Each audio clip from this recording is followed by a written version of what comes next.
Here's a part of Singapore that most people don't see. I'm in a block of apartments where each flat averages just around 30 square meters. The families who live here pay rent to the government depending on how much they can afford. They are Singaporeans struggling on the margins of one of Asia's wealthiest countries. Haida Binti Jantan is 29. She lives here with her 6 children.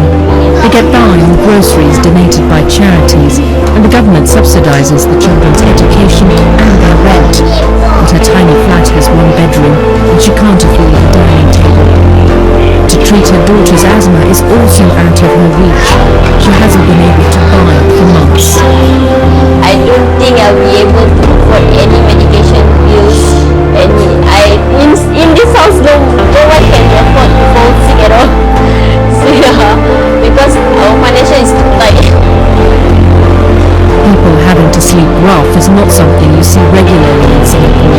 But according to one member of parliament who's been trying to raise awareness around the issue, the number of Singaporeans struggling on the margins is higher than most people think. Poverty exists in Singapore. Social researchers have estimated it's 10 to 15% of households which are low income. We do not see poverty in the face. It's not abject poverty around here.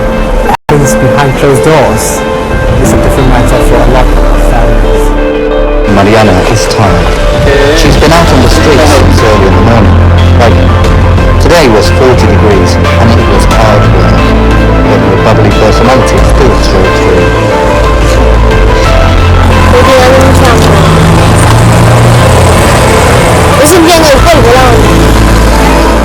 Marisela, her mother, looks exhausted. Llegamos hacia las casas. A veces yo no encuentro nada, a veces me quedo en la basura. A llevar a la basura.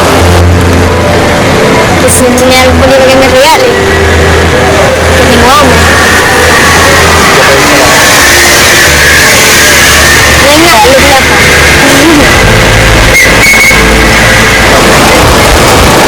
Eso es hace 3 años para acá porque yo tenía a mi marido, trabajaba, era mi marido muerto. ¿Sientes cuando la gente te mira feo, te critica por estar viviendo en la calle? Me da rabia, me da pena. Porque hablan bien de nosotros, porque no saben la necesidad que uno está pasando y yo tengo mi sueño, tengo mi sueño pasando. This is a frequent sight in this town in the city. Children, adults, desperate, rubbish to funds. Especially for those who are disliked. There are regular shortages of basic goods, and what's available is too expensive. Children are the most vulnerable. Desde el 2016 notamos una mayor afluencia de chicas en la calle a patio abierto y por supuesto en el 40-50% de la población de chicos. A finales del primer semestre del 2018 registramos un aumento del 60% de los niños en situación de calle. Por supuesto nos alertó más que el aumento de la cantidad, nos alertó un mayor número de niñas en situación de calle. His biggest city, Karachi. Shahnawaz should be in school. Instead, he's queuing up to get free food for his family. I would really love to go to school and get an education, but my family can't afford it. Millions of other destitute depend on charity, food and clothing. My father's passed away. My mother works and pays the rent. But food is expensive, so we come here to eat.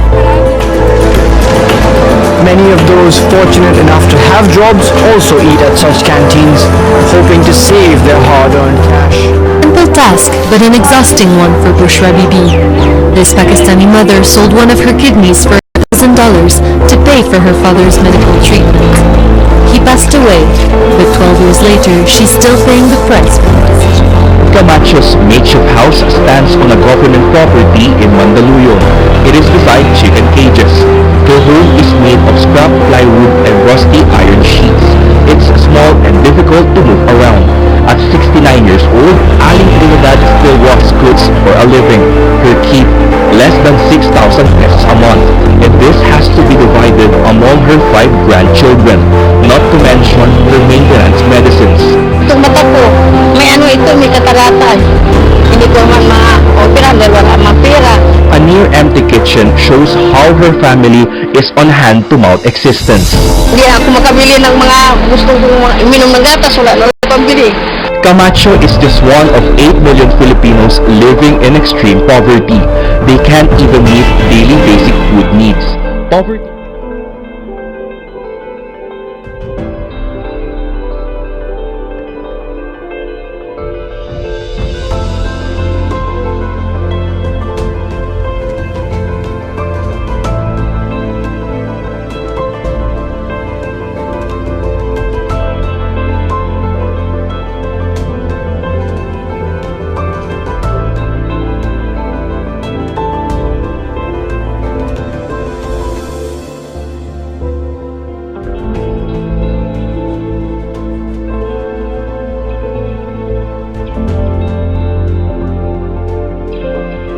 Pope Francis delved into one of the key themes of his pontificate, caring for the poor.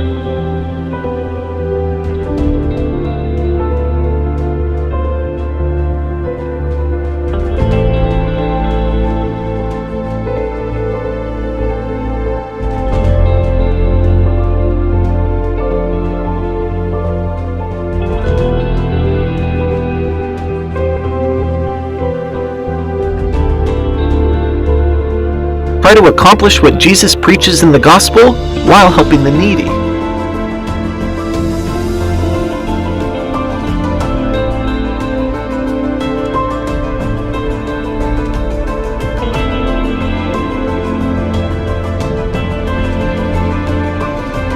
Indirizza la buona novella a tutti, senza escludere nessuno. Anzi, privilegia i più lontani, i sofferenti, gli ammalati, gli scartati della società.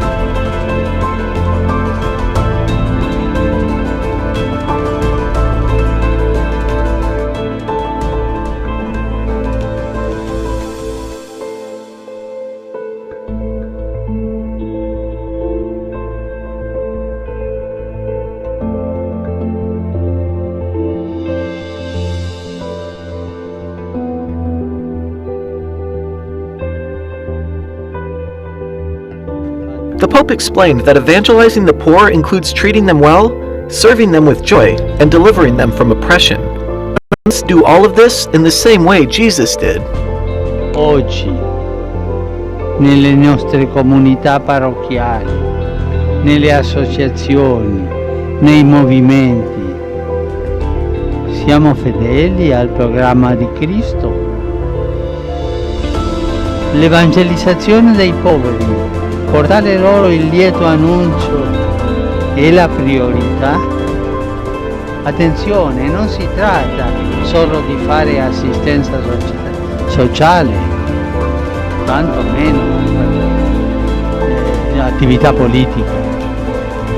Si tratta di offrire la forza del Vangelo di Dio che converte i cuori, risana le ferite, trasforma i rapporti umani e sociali secondo la logica dell'amore. Interestingly,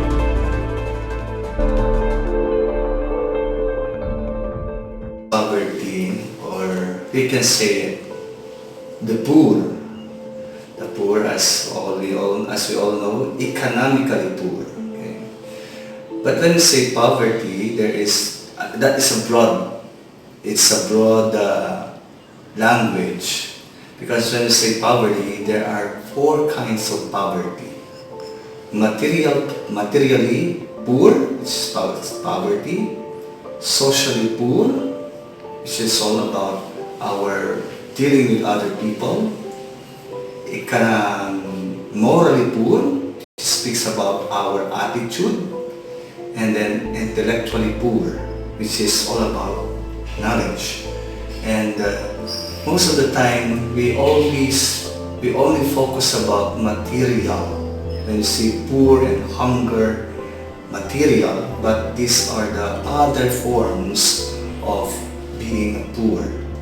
In 1971, the Synod or the Federation of Asian Bishops Conference made a synod which discuss all about a dialogue with the poor. Dialogue with the poor, which emphasizes that the church must not only look for the institutional as a hierarchical church, but they have to go with the poor. They have to make their mission with the poor. So also nowadays Pope Francis made his apostolic exhortation again all about our mission with the poor, our mission with the people who are in need, not only poor in material things, economically poor, but also those who are spiritually poor,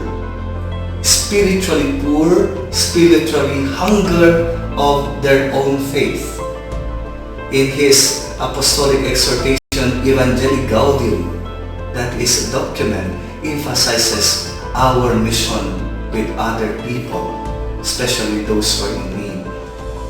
Christi Fidelis Laice, in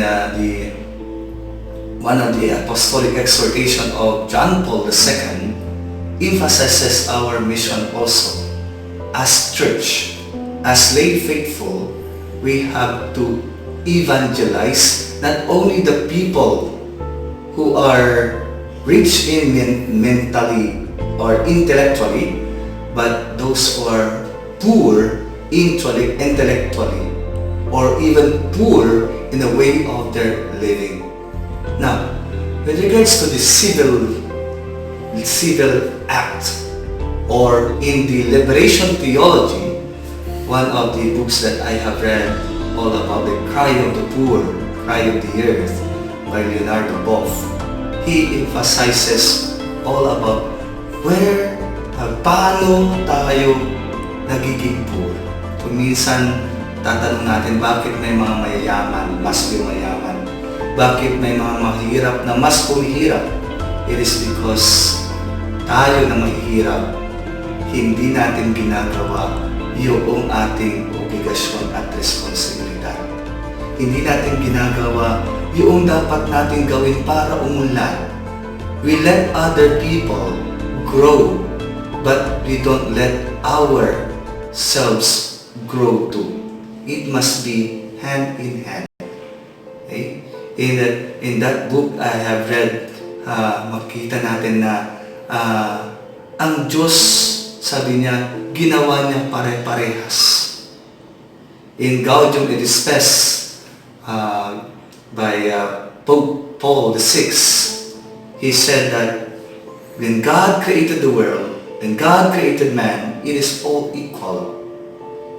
We are all living this world. In His sight, all are equal. But the question there is, why is it there are poor and there are rich? Why there are that kind of status? It is because tayo ang pumili ng pupuntahan natin. We can be rich physically or materially or economically or spiritually, and we can also be poor. Nasa atin ngayon yung response, magandang response sa mga bagay na yan. But basically, in the answer to the poor, these popes give that kind of documents, and bishops made that kind of documents that emphasizes that the church has her role, her mission to help the poor, to guide the poor, to serve the poor, and most especially to love the poor. As a teenager, in response to the issue, you shouldn't be discriminating other people based on their economic status and capacity, because you will never know how much difficulties they are going through in dealing with how they can survive their everyday life. You must also learn to give joy, share your blessings, and educate them. In fact, helping others, especially those who visit me, and I share my knowledge of what I am learning in class. Reduce poverty by choosing the right leaders to lead our country. I believe that one of the reasons why poverty is very in today is because of graft and corruption, which is very rampant nowadays. Each city and country should also conduct a family planning for them to balance their capacity as parents to provide their children's basic needs.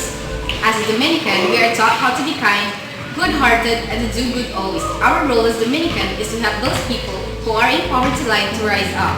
We can conduct free classes for children for them to be educated. And as a student, I just want to say that these people living in poverty are not animals. They are also the children of God and they need our help. For example, us in Dominican school, we offer up rations for the people in need. We offer up canned goods. We offer up noodles. We also offer up slippers for the people that doesn't have them. We offer up money for them to buy their needs. As a teenager who's still depending on my parents' financial support, I know I can't help as much as those people who strive to eradicate poverty and hunger. I should be grateful for them, especially food, for not all people have the chance to eat as much as I do. And as a Dominican student, I am called to be God's instrument. I will let God use me to help my neighbors, especially those in need, not just by sharing what God has blessed me with, but to use me to remind them that faith can move mountains. God gave me a voice for a reason, and that reason is for me to preach that they can overcome what they're currently facing through our faith in the Lord. And as a teenager, we are taught to do good deeds by doing corporal works of mercy. And we are helping those who are in need. And those people are being affected by poverty. Always share what you have, even if you won't have anything in return. As a teenager, I believe that my role in response to poverty and hunger is to acknowledge the existence of their hardships, to spread awareness, to give whatever I can give, and to simply spread the love to others. A simple act of love is never small when done from the heart. As a Dominican, I have learned the Dominican value, contemplata alis tradere, which means to study and share with others the fruits of our labor. This has instilled in me the value of education to help me in the future in giving back to society and in making the world a better place for everyone in it, most especially the poor and hungry. Let's stand up and speak out against poverty. Up and speak out against poverty. Let's stand up, speak out against poverty. And I'll stand up and speak out against poverty. Nathaniel Giyang, and I'll stand up and speak out against poverty.